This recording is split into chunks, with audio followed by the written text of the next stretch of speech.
9 choses que j'ai appris en sortant de ma zone de confort tous les jours pendant un an. Restez bien jusqu'à la fin, je vous ai concocté quelques astuces qui vont vous permettre de faire pareil. Premièrement, tout le monde s'en fout. Ok.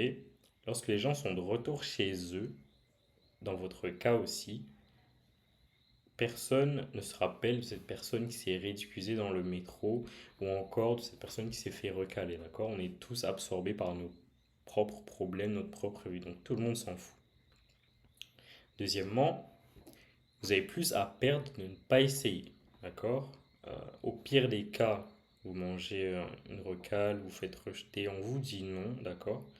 Meilleur des cas, vous décrochez ce contrat, ce job, vous avez ce numéro, vous pouvez avoir des opportunités, une augmentation de salaire. C'est ce qui tend à se passer si vous passez à l'action. Troisième chose que j'ai appris, pour l'instant, vous êtes personne, d'accord? Je suis personne, donc personne ne vous connaît. Vous avez l'avantage d'être inconnu. On ne vous attend pas au tournant, d'accord? On ne scrute pas vos moindres faits et gestes. Donc, prenez cet avantage au sérieux.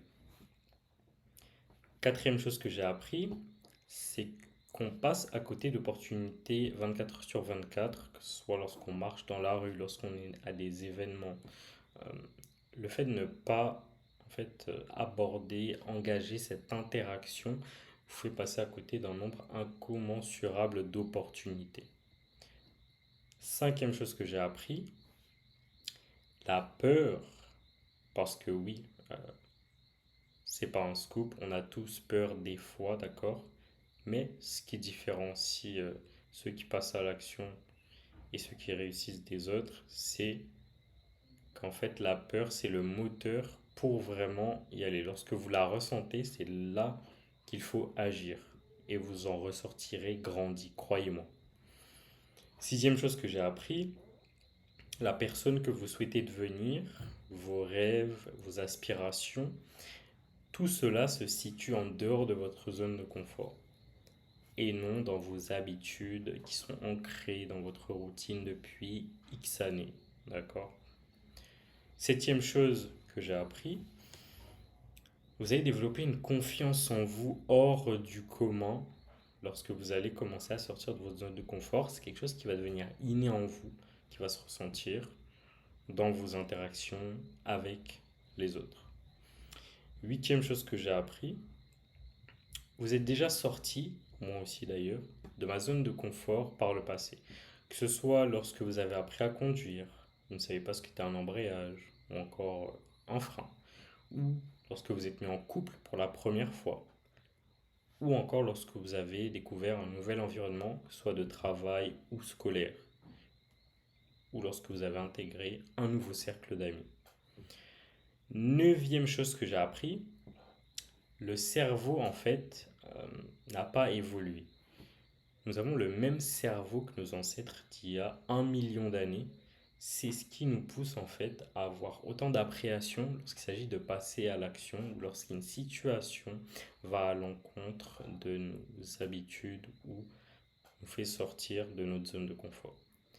Donc votre cerveau, c'est comme si vous étiez attaqué par un tigre.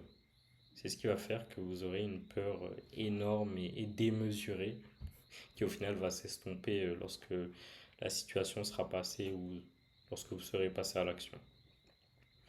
Maintenant, je vais vous donner des astuces, parce que c'est bien beau de citer toutes ces choses-là, mais si vous ne pouvez pas passer à l'action, pas trop d'intérêt. Premièrement, vous pouvez commencer de manière graduelle, d'accord? Par exemple, juste dire bonjour à la première personne que vous croisez. Et vous verrez que si vous y mettez l'intention, ça va se ressentir sur le cours de votre journée. Deuxièmement, vous pouvez essayer aussi de sourire plus aux gens. À chaque interaction, vous pouvez sourire et vous verrez que ça augmentera énormément la qualité de vos interactions. Essayez cela pendant une semaine et ensuite vous pouvez en témoigner ensuite des résultats. Ce que vous pouvez aussi faire, c'est d'accepter lorsque les opportunités se présentent à vous. Je m'explique. Lorsque vous avez une opportunité de boulot ou autre, euh, n'écoutez pas les on-dit Essayez plutôt de vous faire votre propre idée sur la situation, même si l'opportunité vous paraît loufoque, ou bien la proposition vous paraît vraiment impensable. Allez-y, faites-vous votre propre idée et ensuite vous verrez si vous décidez de continuer ou non. C'était tout pour cette vidéo. Si elle vous a plu, faites-le moi savoir en mettant un like, un commentaire et on se retrouve dans une prochaine vidéo. Ciao, c'était Kezia.